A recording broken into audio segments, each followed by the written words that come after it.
Good morning बच्चों। मैं अंजुला शर्मा कक्षा 9 के पाठ पदुमलाल पुन्नालाल बख्शी द्वारा लिखित क्या लिखूं की व्याख्या करने जा रही हूं।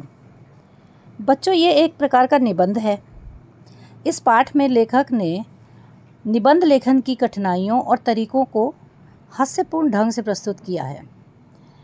वे बताते हैं कि अच्छे निबंध के लिए सामग्री, शैली और अभ्यास आवश्यक होते हैं, लेकिन हर लेखक की अपनी अपनी पद्धति होती है।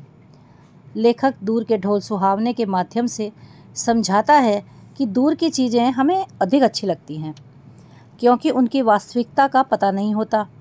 इसी तरह मनुष्य सभी भविष्य तो कभी अतीत को श्रेष्ठ मानता है और वर्तमान में असंतुष्ट रहता है। समाज में हमेशा सुधार की आवश्यकता बनी रहती है और समय के साथ नए सुधार होते रहते हैं। जो आज नया है वह कल पुराना हो जाता है।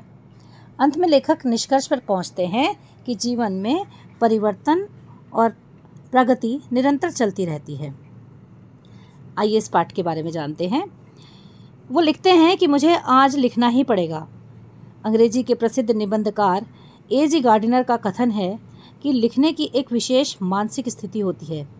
उस समय मन में कुछ ऐसी उमंग सी उठती है, हृदय में कुछ ऐसी स्फूर्ति सी आती है, मस्तिष्क में कुछ ऐसा आवेग सा उत्पन्न होता है कि लिखना ही पड़ता है। उस समय विषय की चिंता नहीं रहती। कोई भी विषय हो, उसमें हम अपने हृदय के आवेग को भर ही देते हैं। हैट टांगने के लिए कोई भी खूंटी काम दे सकती है। उसी तरह अपने मनोभावों की अभिव्यक्ति करने के लिए कोई भी विषय उपयुक्त होता है। असली वस्तु है हैट, खूंटी नहीं। इसी तरह मन के भाव ही तो यथार्थ वस्तु हैं, विषय नहीं। आगे वे गार्डिनर जी के इस कथन की यथार्थता के बारे में वो बोलते हैं कि मुझे संदेह है, पर मेरे लिए कठिनता यह है कि मैंने उस मानसिक स्थिति का अनुभव ही नहीं किया जिसमें भाव अपने आप उत्थित हो जाते हैं। मुझे तो सोचना पड़ता है, चिंता करनी पड़ती है, परिश्रम करना पड़ता है, तब कहीं जाके मैं एक निबंध लिख सकता हूँ। आज तो मुझे विशेष परिश्रम करना पड़ेगा, क्योंकि मुझे कोई साधारण निबंध नहीं लिखना। आज मुझे नमिता और अमिता के लिए आदर्श निबंध लिखना है। नमिता का आदेश है कि दूर के ढोल सुहावने होते हैं, इस विषय पर लिखूं। इधर अमिता का आग्रह है कि मैं समाज सुधार पर लिखूं। ये दोनों ही विषय परीक्षा में आ चुके हैं और उन दोनों पर आदर्श निबंध लिखकर मुझे उन दोनों को निबंध रचना का रहस्य समझाना पड़ेगा। दूर के ढोल सुहावने अवश्य होते हैं, पर क्या वे इतने सुहावने होते हैं कि उस पर 5 पेज लिखे जा सकें? इसी प्रकार जिस समाज सुधार की चर्चा अनादिकाल से लेकर आज तक होती जा रही है और जिसके संबंध में बड़े बड़े विद्वानों से भी विरोध आया है, उसको मैं 5 पेज में कैसे लिखूं? मैंने सोचा कि सबसे पहले निबंध शास्त्र के आचार्यों की सम्मति जान लूं। पहले यह तो समझ लूं कि आदर्श निबंध है क्या और वह कैसे लिखा जाता है, तब फिर मैं विषय की चिंता करूंगा। इसलिए मैंने निबंध शास्त्र के कई आचार्यों की रचनाएं देखी। एक विद्वान का कथन है कि निबंध छोटा होना चाहिए। छोटा निबंध बड़े की अपेक्षा अधिक अच्छा होता है, क्योंकि बड़े निबंध में रचना की सुंदरता नहीं रह सकती। इस कथन को मान लेने में ही मेरा लाभ है। मुझे छोटा ही निबंध लिखना है, बड़ा नहीं। पर लिखूं कैसे? निबंध शास्त्र के उन्हीं आचार्यों महोदयों का कथन है कि निबंध के 2 प्रधान अंग हैं, सामग्री और शैली। पहले तो मुझे सामग्री एकत्र करनी होगी, विचार समूह संचित करना होगा।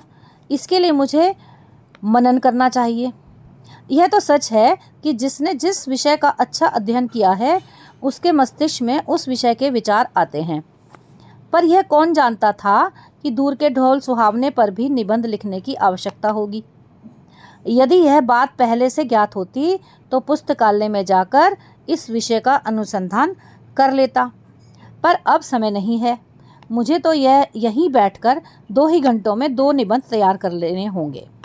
यहाँ ना तो विश्वकोश है और ना कोई ऐसा ग्रंथ जिसमें इन विषयों की सामग्री उपलब्ध हो सके। अब तो मुझे अपने ही ज्ञान पर विश्वास करके लिखना होगा। विज्ञों का कथन है कि निबंध लिखने के पहले उसकी रूपरेखा बना लेनी चाहिए। अतएव सबसे पहले मुझे दूर के ढोल सुहावने की रूपरेखा बनानी है। मैं सोच ही नहीं सकता कि इस विषय की कैसी रूपरेखा है। निबंध लिख लेने के बाद मैं उसका सारांश कुछ ही वाक्यों में भले ही लिख दूं, पर निबंध लिखने के पहले उसका सारा सार 10-5 शब्दों में कैसे लिखा जा सकता है? क्या सचमुच हिंदी के सब विज्ञ लेखक पहले से अपने अपने निबंधों के लिए रूपरेखा तैयार कर लेते हैं? एजी गार्डनर को तो अपने लेखों का शीर्षक बनाने में ही सबसे अधिक कठिन लगा होगा। उन्होंने लिखा कि मैं लेख लिखता हूँ और शीर्षक देने का भार मैं अपने मित्रों पर छोड़ देता हूँ। उन्होंने यह भी लिखा कि शेक्सपियर को भी नाटक लिखने में उतनी कठिनाई नहीं होगी जितनी कठिनाई नाटकों के नामकरण में हुई होगी। तभी तो घबराकर नाम न रख सकने के कारण उन्होंने एक नाटक का नाम रखा जैसा तुम चाहो। इसलिए मुझसे तो रूपरेखा तैयार ना होगी। अब मुझे शैली निश्चित करनी है। आचार्य महादेव का कथन है कि भाषा में प्रवाह होना चाहिए। इसके लिए वाक्य छोटे छोटे हों पर एक दूसरे से संबद्ध। यह तो बिल्कुल ठीक है, मैं छोटे छोटे वाक्य अच्छी तरह लिख सकता हूँ, पर मैं मास्टर हूँ। अपनी विद्वता का प्रदर्शन करने के लिए, अपना गौरव स्थापित करने के लिए यह आवश्यक है कि वाक्य कम से कम आधे पृष्ठ में ही समाप्त हो जाऊं।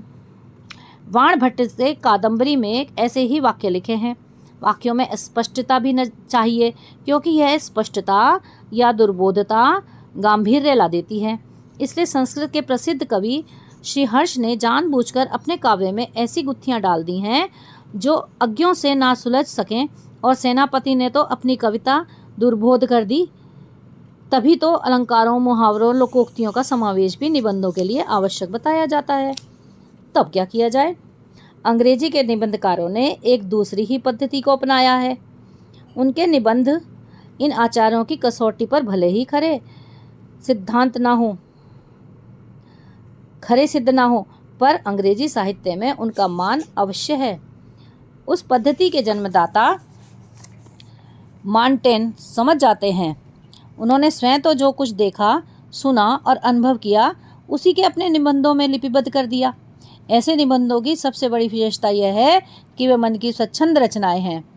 उनमें ना कवि की उदात्त कल्पना रहती है, ना आख्यायिका, लेखक की सूक्ष्म दृष्टि और ना विज्ञों की गंभीर तर्क पूर्ण विवेचना। उनमें लेखक की अच्छी सच्ची अनुभूति रहती है। उनमें उसके सच्चे भावों की सच्ची अभिव्यक्ति होती है। उनसे उनका उल्लास रहता है। ये निबंध तो उन मानसिक स्थिति में लिखे जाते हैं जिसमें ना ज्ञान की गरिमा रहती है और ना कल्पना की महिमा, जिसमें जीवन का गौरव भूलकर हम अपने में ही लीन हो जाते हैं, जिसमें हम संसार को अपनी ही दृष्टि से देखते हैं और अपने ही भाव से ग्रहण करते हैं। तब इसी पद्धति का अनुसरण कर मैं भी क्यों ना निबंध लिखूं। पर मुझे तो 2 निबंध लिखने होंगे।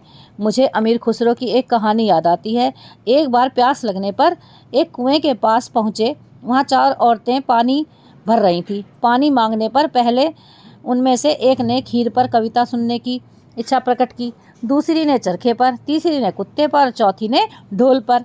अमीर खुसरो प्रतिभावान थे ही। उन्होंने एक ही पद्य में चारों की इच्छाओं की पूर्ति कर दी। उन्होंने कहा, खीर पकाई जतन से, चरखा दिया चला, आया कुत्ता खा गया, तू बैठी ढोल बजा। मुझसे खुसरो की प्रतिभा नहीं है, पर उनकी इस पद्धति को स्वीकार करने से मेरी कठिनाई आधी रह जाती है। मैं भी एक निबंध में इन दोनों विषयों का समावेश कर दूंगा। दूर के ढोल सुहावने होते हैं क्योंकि उनकी कर्कशता दूर तक नहीं पहुंचती। जब ढोल के पास बैठे हुए लोगों के कान में पर्दे फटने को तैयार हो जाते हैं, तब दूर किसी नदी के तट पर संध्या समय किसी दूसरे के कान में यही शब्द मधुरता का संचार कर देते हैं। ढोल के उन्हीं शब्दों को सुनकर वह अपने हृदय में किसी के विवाहोत्सव का चित्र अंकित कर लेता है। कोलाहल से पूर्ण घर के एक कोने में बैठी हुई किसी लज्जाशील नववधू की कल्पना वह अपने मन में कर लेता है। उस नववधू के प्रेम, उल्लास, संकोच, आशंका और विषाद से युक्त हृदय के कंपन ढोल की कर्कश ध्वनि को मधुर बना देते हैं। सच तो यह है कि ढोल की ध्वनि के साथ आनंद का कलरव, उत्सव का प्रमोद और प्रेम का संगीत, ये तीनों ही मिले रहते हैं।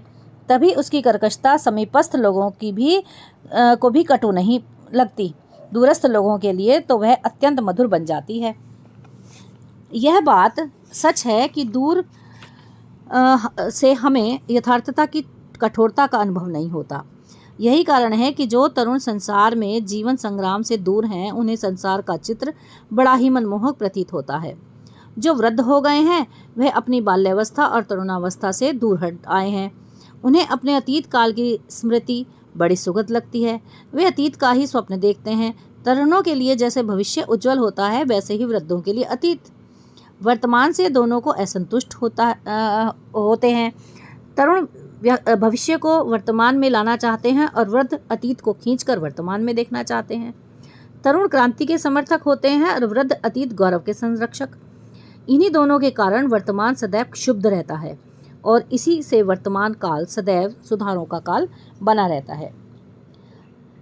आगे वे कहते हैं कि मनुष्य जाति के इतिहास में कोई ऐसा काल ही नहीं है जब सुधारों की आवश्यकता ना हुई हो। तभी तो आज तक कितने ही सुधारक हो गए हैं, पर सुधारों का अंत कब हुआ? भारत के इतिहास में बुद्ध देव, महावीर, स्वामी नागार्जुन, शंकराचार्य, कबीर, नानक, राजा राम मोहन राय, स्वामी दयानंद और महात्मा गांधी से ही सुधारकों की गणना समाप्त नहीं होती। सुधारकों का दल नगर नगर और गांव गांव में होता है। यह सच है कि जीवन में नए नए दोष उत्पन्न होते जाते हैं और नए नए सुधार होते जाते हैं। न दोषों का अंत है और न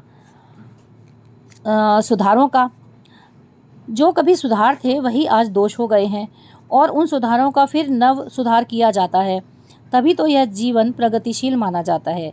हिंदी में प्रगतिशील साहित्य का निर्माण हो रहा है। उसके निर्माता यह समझ रहे हैं कि उनके अतिरिक्त भविष्य का गौरव निहित है, पर कुछ ही समय के बाद उनका यह साहित्य भी अतीत का स्मारक हो जाएगा और आज जो तरुण हैं वही वृद्ध होकर अतीत के गौरव का स्वप्न देखेंगे। उनके स्थान में तरुणों का फिर दूसरा दल आ जाएगा जो भविष्य का स्वप्न देखेगा। दोनों के ही स्वप्न सुखद होते हैं क्योंकि दूर के ढोल सुहावने होते हैं। तो अंत में उन्होंने यह तथ्य निकाला कि बदलाव हमेशा ही रुचिकर होता है। धन्यवाद बच्चों।